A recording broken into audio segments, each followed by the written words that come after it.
They are using cold as a weapon against the civilian population. Just in the past week, Russia has used over 1,000 drones, nearly 900 aerial bombs, and more than 50 missiles against Ukrainian cities. All deadlines at the front have been missed.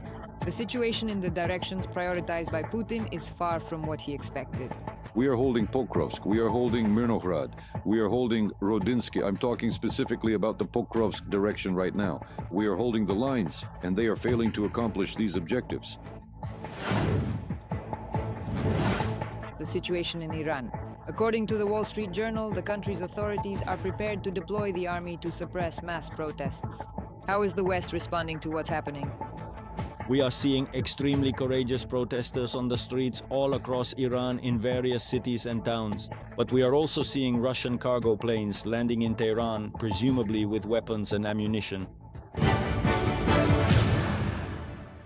Russia's brutal, full-scale aggression against Ukraine has now tragically lasted for precisely as long a period as Nazi Germany's devastating war against the Soviet Union.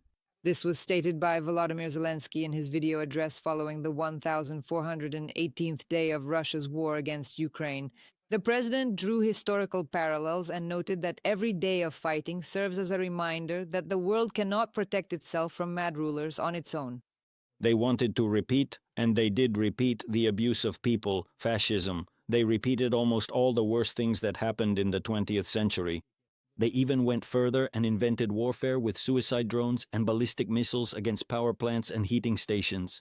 But still, the Russians are trying to capture the same Donbas as almost 4 years ago. Do they want to lie once again that they've taken Kupiansk, die endlessly in the fields of Zaporizhia, and are still fighting against Ukraine alone? Despite all the help from our partners, only our people are holding the front line. This says a lot about the system Putin has built and about him personally. Russian losses now amount to at least 1,000 killed every day. And it's been like this since December. This is how Russia is essentially paying for the war not to end. This is madness. This Russian madness can only be stopped by united efforts, by the forces of Europe and the United States of America, by the forces of all our partners. Every day of the war is a reminder that the world cannot protect itself from madmen on its own. It must be protected. Russia must be stopped. Last night, Zhytomyr region was under Russian attack. Critical infrastructure facilities were targeted. As a result of the attack, 2 workers were injured and hospitalized. Because of repeated air raid alerts, it was difficult for rescuers to extinguish the fires. In the Khorasan district, emergency power outages are in effect. In addition, Russian drones also attacked the Rivne region. Civilian infrastructure was damaged, but there were no casualties. Services are working to eliminate the consequences. On the night of January 11th, Russian drones also attacked residential areas in the Kharkiv region. 4 people were injured as a result of the shelling. This was reported by the State Emergency Service of Ukraine. The village of Molchany was hit. The residential area there was affected and a fire broke out. Rescuers, sappers, and medics were involved in eliminating the consequences. In total, 8 people were injured in the Kharkiv region over the past day. Russian occupiers shelled the Kharkiv, Chuhuiv, Kupiansk, Bohodukiv, and Lozova districts. This was reported by the National Police of Ukraine. As a result of drone strikes on the Chuhuiv district, 2 women were injured. Both suffered acute stress reactions. Police officers are documenting the consequences of the Russian army's war crimes. 7 people were killed, including a 3-year-old child. 38 people were injured, 2 of them children. 12 people were rescued. In Kharkiv, emergency rescue operations at the site of the January 2nd explosions in the city center have been completed. This was reported by Mayor Ihor Terekov. Let me remind you, at that time, Russian troops struck a residential building with 2 Iskander missiles. This week, there has not been a single day without Russian shelling of energy facilities and the country's critical infrastructure. A total of 44 attacks by the Russian army have been recorded. This was reported by Ukraine's Prime Minister Yulia Sviridenko. She noted that specialists are working around the clock to restore vital infrastructure after the massive attacks. In Kyiv, the Russians carried out one of the largest attacks on the energy infrastructure since the start of the full-scale war. The enemy deliberately targeted thermal generation facilities with ballistic missiles. The situation was further complicated by difficult weather conditions and a significant drop in temperature. Just this week, electricity supply has been restored to nearly 700,000 consumers across the country. In the capital, given the scale of the damage, the supply of heat and electricity was restored in record time. Yulia Sviridenko, Prime Minister of Ukraine, on Telegram. The Russians deliberately waited for freezing weather to launch a massive attack on Ukraine, targeting sites that have no military significance, particularly energy infrastructure and residential buildings. This was stated by President Volodymyr Zelenskyy. He noted that just in the past week, the aggressor country used more than 1,000 attack drones, nearly 900 guided aerial bombs, and almost 50, actually more than 50 missiles of various types for strikes, including the medium-range ballistic missile Oreshnik. This is a deliberate, cynical act of Russian terror specifically against people. Energy workers and repair crews are working around the clock to restore electricity, heat, and water supply to people. This is truly a titanic effort, which is extremely important for our citizens, restoring normal life after constant terrorist Russian strikes. I thank each and everyone who works for Ukraine. Right now, inner resilience and hard work are especially important. To strengthen our defense, we need stable support for Ukraine, for our protection, and coordinated diplomacy for the sake of peace. Volodymyr Zelenskyy, President of Ukraine, on Telegram. Croatia is providing Ukraine with equipment to support the operation of the energy system in a new 15th package, including 100 mobile metal cutting machines, transformers, pumps, and other equipment. The total value of the aid exceeds €500,000. The Croatian Cabinet of Ministers approved it as an urgent measure in response to a request from the Ukrainian embassy after large-scale destruction of energy infrastructure. The IAEA is holding negotiations for a ceasefire to allow repairs at the Zaporizhzhia nuclear power plant. Consultations with Ukraine and Russia began on January 2nd.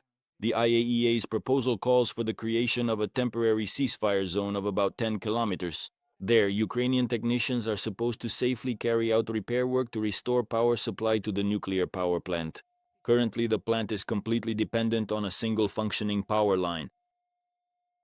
As soon as tomorrow, January 12th, the United Nations Security Council will hold an emergency meeting initiated by Ukraine. It will begin at 10 p.m. Kyiv time. On the agenda are Russian attacks on Ukraine, including the use of the Oreshnik ballistic missile. This was reported by Ukraine's Minister of Foreign Affairs, Andriy Sybiha. According to him, the meeting as a whole will be devoted to Russia's violations of the UN Charter. We call on the members of the Security Council to demonstrate unity of purpose by demanding an end to the aggression, the protection of civilians, and unwavering support for Ukraine's sovereignty. Russia's attacks undermine international security and the peace efforts undertaken by the United States, European countries, and other partners. The international community must act now to ensure accountability, increase pressure on the aggressor, and restore lasting peace. Andriy Sybiha, Minister of Foreign Affairs of Ukraine, on the social network X.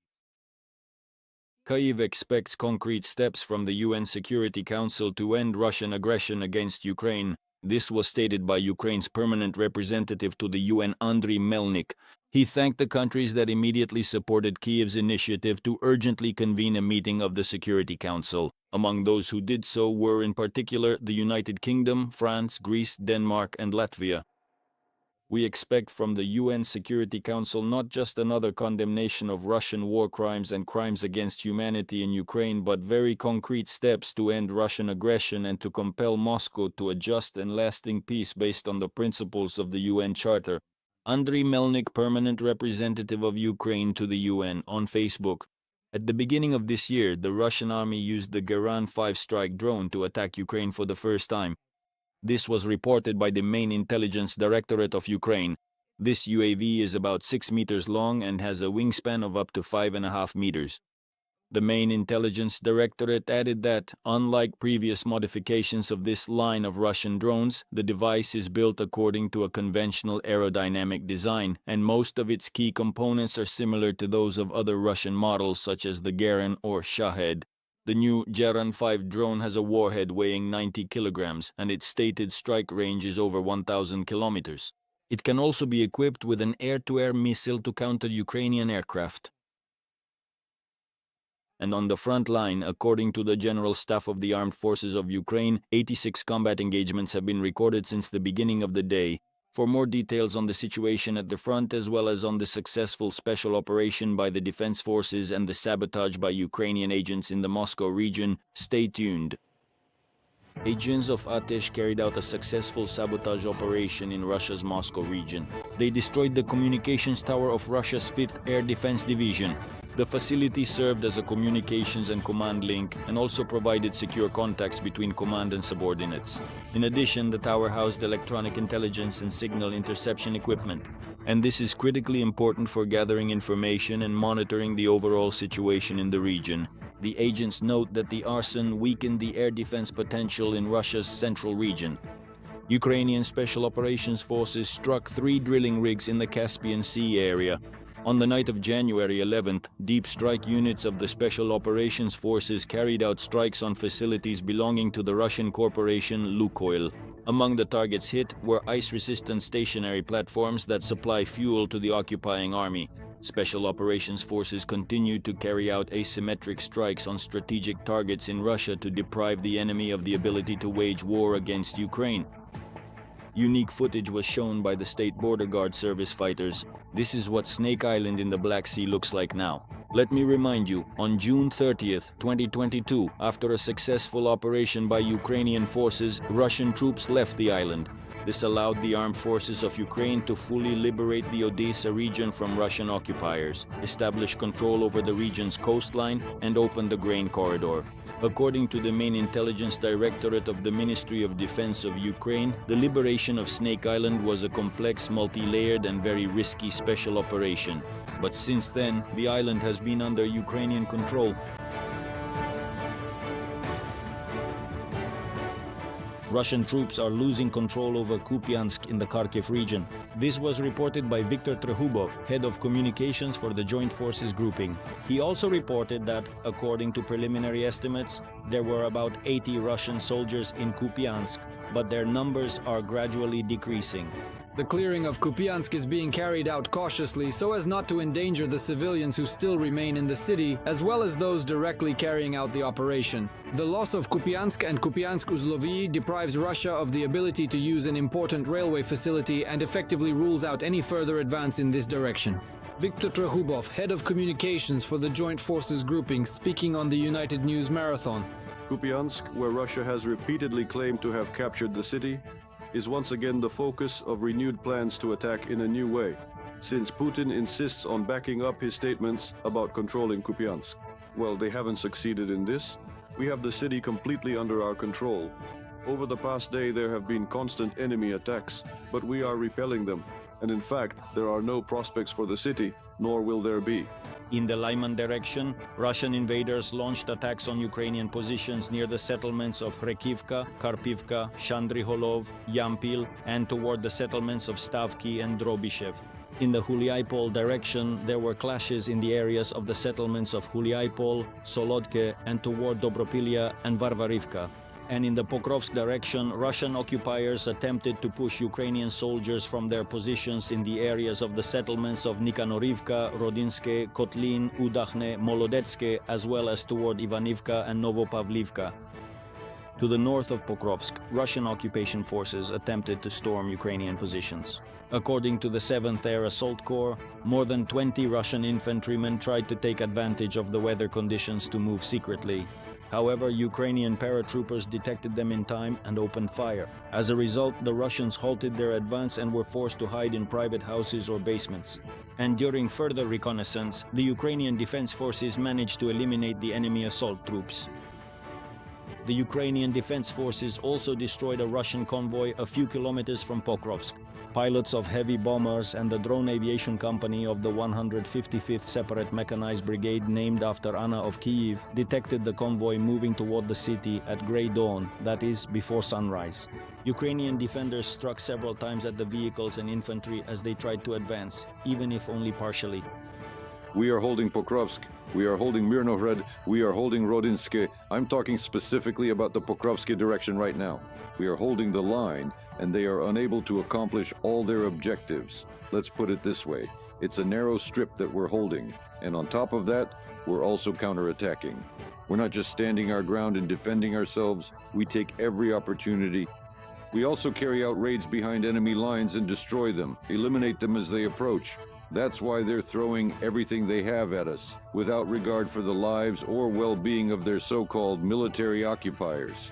That's how it is.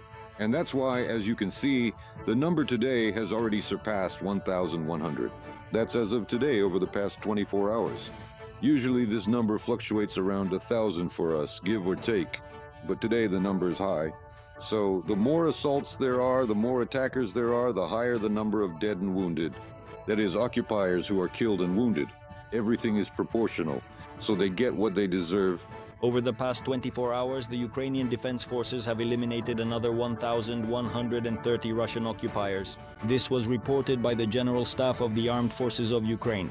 Thus, the total losses of the Russian army since the start of the full-scale invasion have almost reached 1,219,000 people.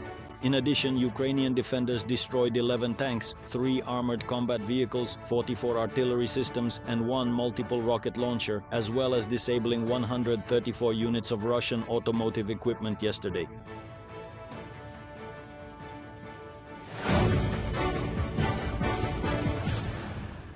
The United States of America may soon lift a number of sanctions against Venezuela to facilitate the sale of oil. As stated by U.S. Treasury Secretary Scott Bessent, these measures are aimed at stabilizing the economy and bringing American oil producers back to the region. In addition, the U.S. Treasury is ready to unfreeze about $5 billion in IMF assets to help the country's recovery. These steps are being taken by the Donald Trump administration following the capture of Nicolas Maduro by American forces and the charges brought against him for trafficking illegal substances, which is expected to help international banks begin restructuring Venezuela's $150 billion debt. In addition, U.S. President Donald Trump stated that Venezuela has begun a large-scale release of political prisoners. Nevertheless, the United States has announced its intention to continue intercepting all vessels of the so-called Shadow Fleet that transport oil from Venezuela. This was reported by Pentagon spokesperson Sean Parnell on social network X. He noted that the blockade in the Caribbean Sea remains effective.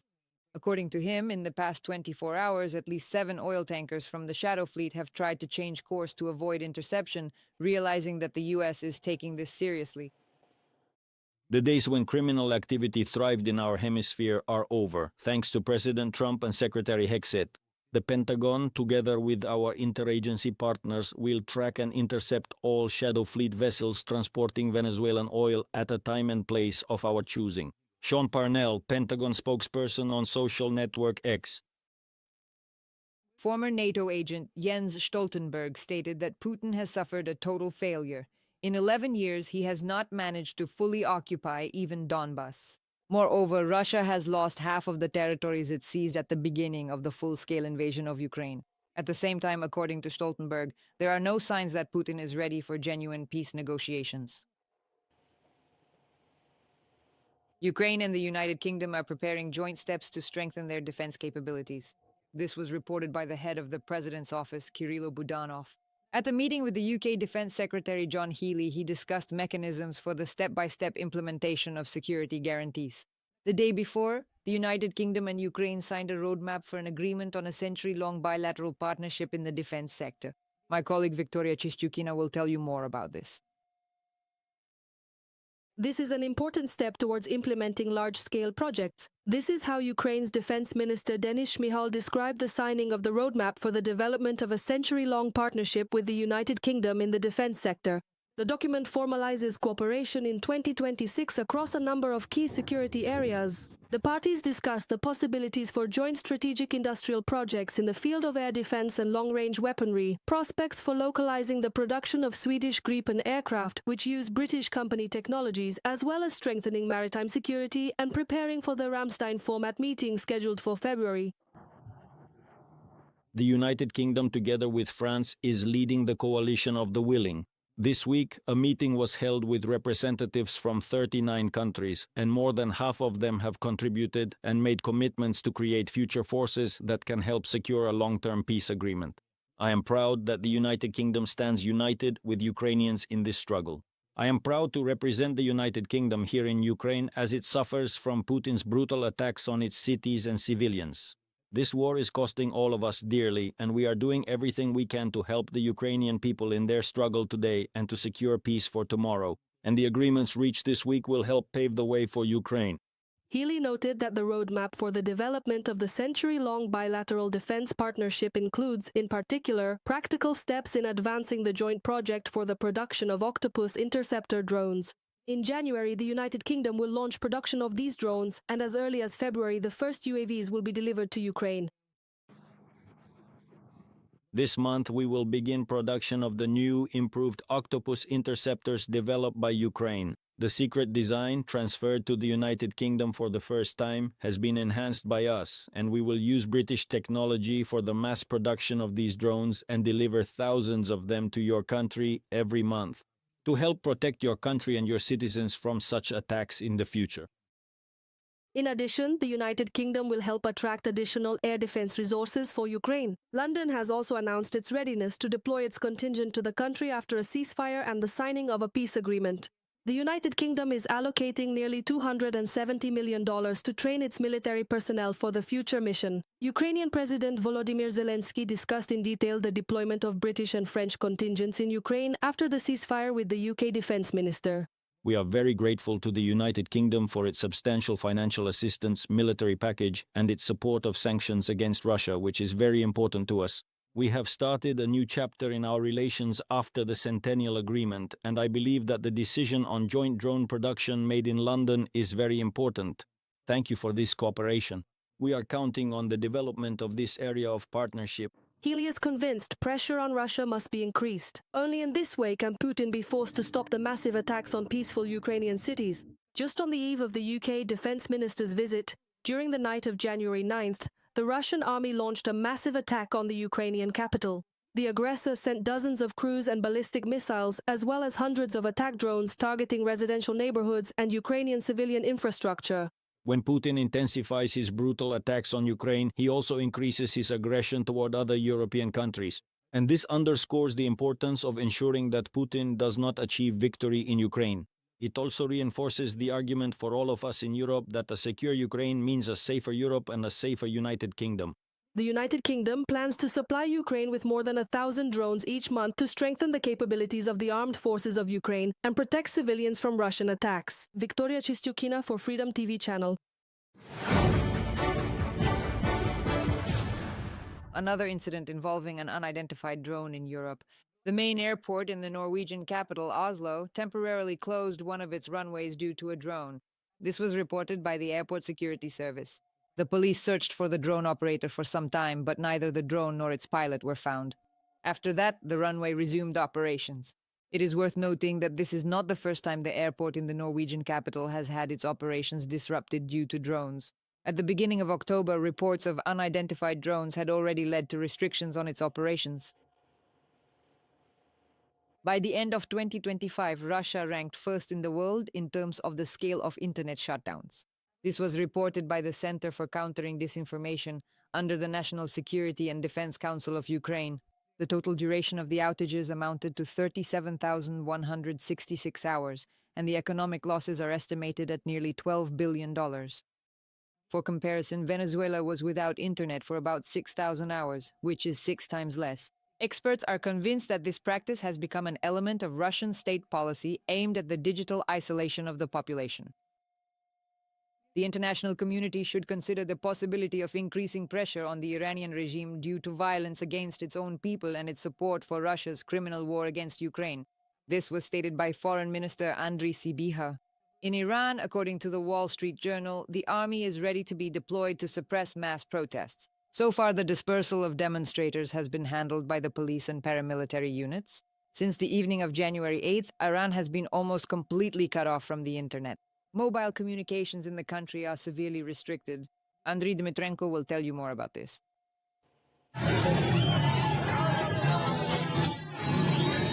Mass protests continue in Iran. They have spread to all provinces of the country. At least 60 people are known to have died, including children. It all started 2 weeks ago. At that time, merchants from Tehran's central market closed their shops and took to the streets in protest against the sharp decline of the national currency. Other city residents joined them as well. The authorities immediately blamed the United States and Israel for organizing the unrest. This is an economic issue. You wake up in the morning and everything has become more expensive. Dairy products are expensive. The dollar is expensive. What does this have to do with Israel? The authorities responded to the protests with maximum severity, shooting, special means, beatings, and mass arrests. According to human rights activists, there are already about 2,000 people detained. But this did not stop people. There are especially many students and young people on the streets. Women have also taken to the streets. They are protesting against the discrimination and violence cultivated by the regime. The Iranian authorities suppress any attempts to defend their rights. Repression against women is especially harsh. This is exactly how the protest under the slogan "Woman, Life, Freedom" was suppressed in 2022. Arrests, torture, and even the murder of female activists have long become the norm for the Iranian authorities. Now, in the cities across the country, young women are openly burning portraits of Ali Khamenei in protest.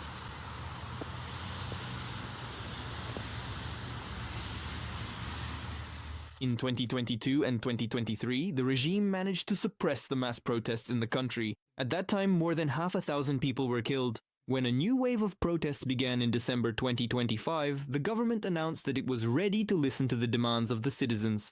But soon after, an order was given to open fire on the protesters.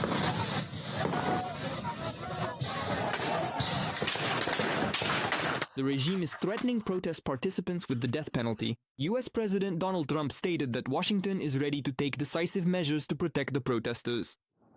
We are watching the situation very closely.